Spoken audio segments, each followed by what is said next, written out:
Hello, everyone. Carlos here for the Tech Brief for the first week of September 2024.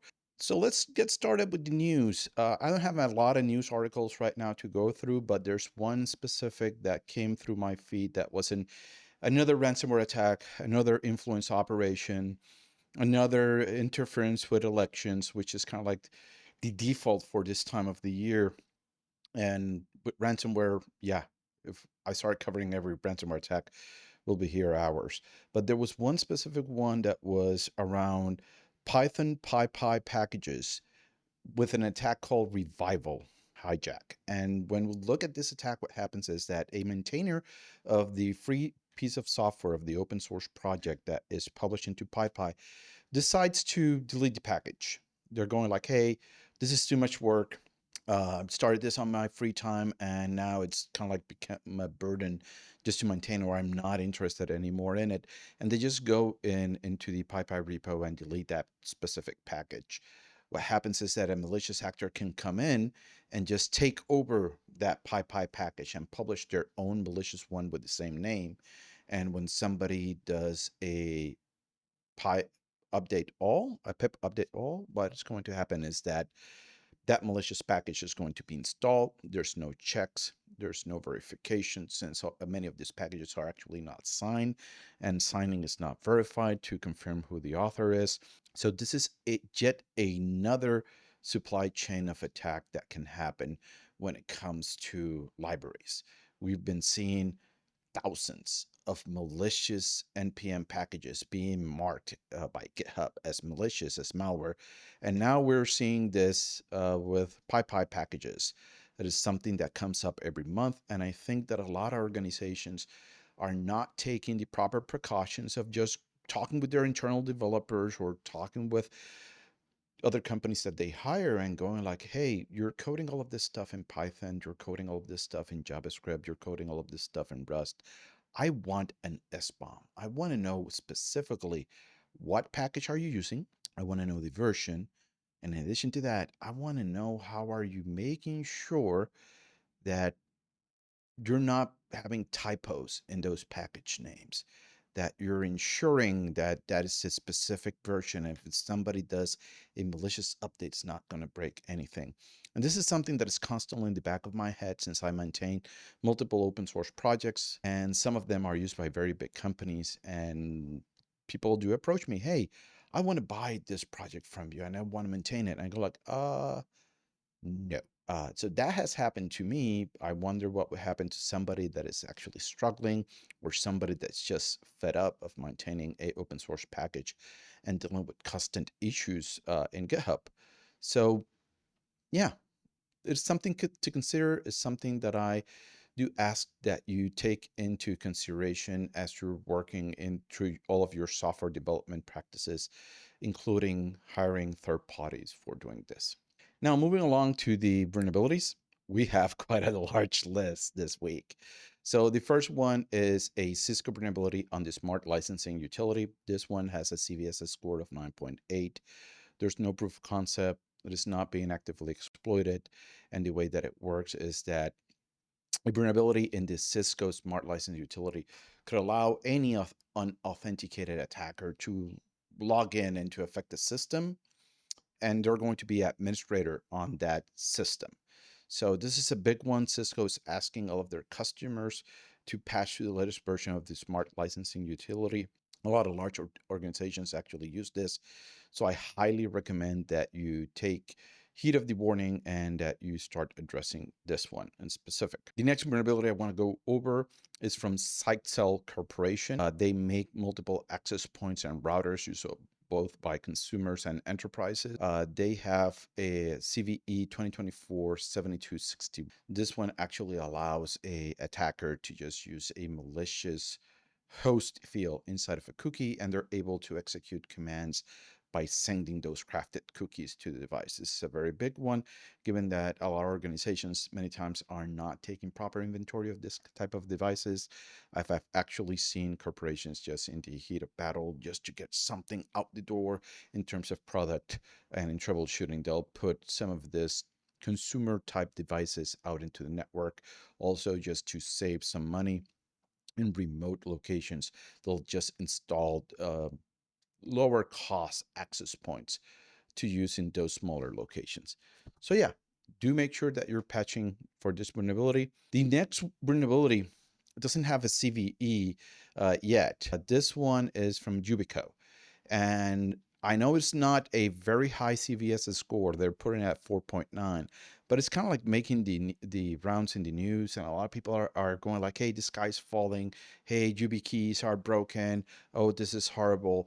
But when you actually read the article and you read the research of what is going on, what happens is that there's a vulnerability in the Infineon ECDSA private key library that allows the recovery of that private key. And you're going like, oh, that's bad.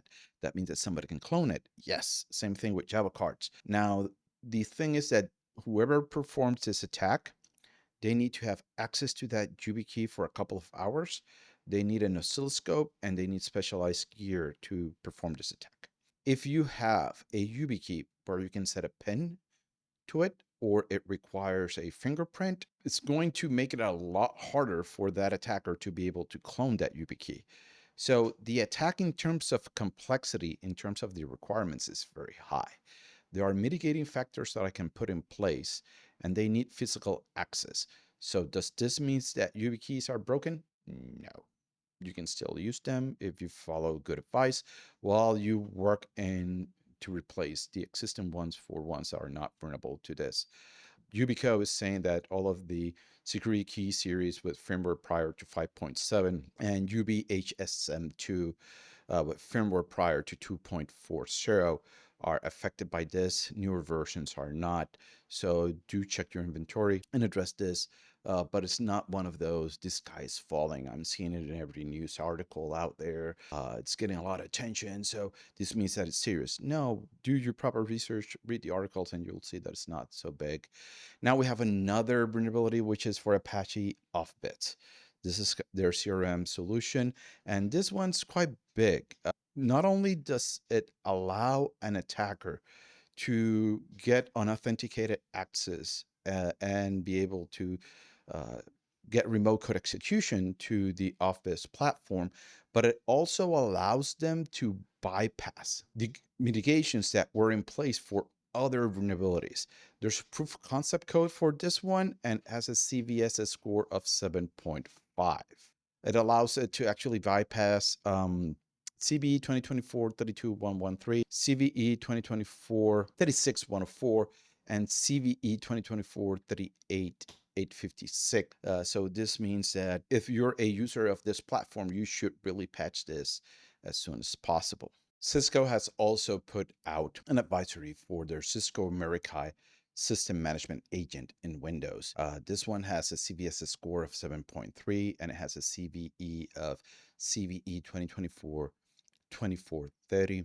It allows an attacker to, with low privileges, to actually escalate their privileges by exploiting an improper handling of the directory search paths on the system itself. There's no proof of concept. It's not being exploited out in the wild, but given the popularity of the Cisco Meraki agent in some of the enterprise environments that I've seen, do patch this one. More than likely, we're going to see exploitation for it. Now, we have several vulnerabilities for Vim backup. And this is a very big one for me because one of the things that I constantly see when I'm reading threat intel reports on specific actions that attackers have been taking, or I even talk with our incident response team, one of the things that we see constantly is attacker going after backup systems. That's why one of my favorite services that we offer is one that is run by Paul Sims, my colleague. One of the things that he has is a specific services where he goes over your backup systems, looks at the configuration, looks for vulnerabilities, proper processes to recover, because about 70 or more % of the attackers actually go after the systems. This is why these vulnerabilities are critical. And it means that you should patch this as soon as possible in your production environment if you're using BIM products. So we have the first one, CVE 2024-40711. This one affects BIM backup and replication. It has a CVSS score of 9.8. There's no proof of concept code yet for it, and it's not being exploited. It allows an authenticated remote code execution on the system. itself. We also have CVE 2024-38650. This one has a CVSS score of 9.9. There's no proof of concept code. It's not being exploited in the wild, but it allows a low privilege attacker to access the NTLM hash of the service account on the VSPC server. Yeah, that's bad. NTLM hash, pass the hash. NTLM hash, easy to crack. Yeah, that one's bad. We also have CVE 2024-39714. This one has a CVSS score of 9.9. Again, it affects VM service provider console. No proof of concept, not being exploited. It permits arbitrary file uploads to the VSPC server that then leads to remote code execution. So if I'm chaining a lot of these vulnerabilities, you can start kind of like building a path of how I can abuse this on a VSPC server. The next vulnerability from Vim is on Vim 1.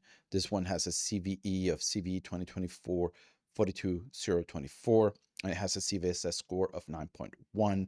There's no proof of concept code yet for it, and it's not being exploited in the wild, but this one enables a remote code execution for attackers with Vim 1 agent service and allows them to get the credentials for the agent itself. Another credential leak that we're seeing here. The next one is CVE 2024-42019. Again, for Vim 1, CVSS score of 9.0. Again, there's no proof of concept code publicly available, and it's not being exploited well at this moment.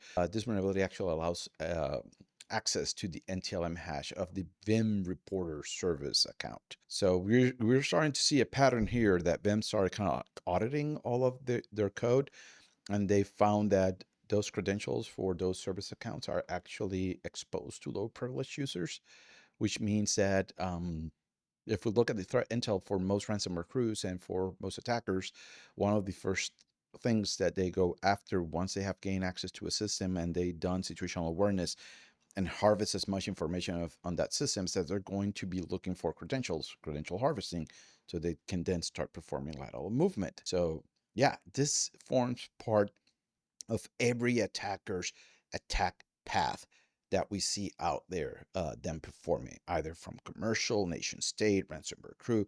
So it is important that we address this one.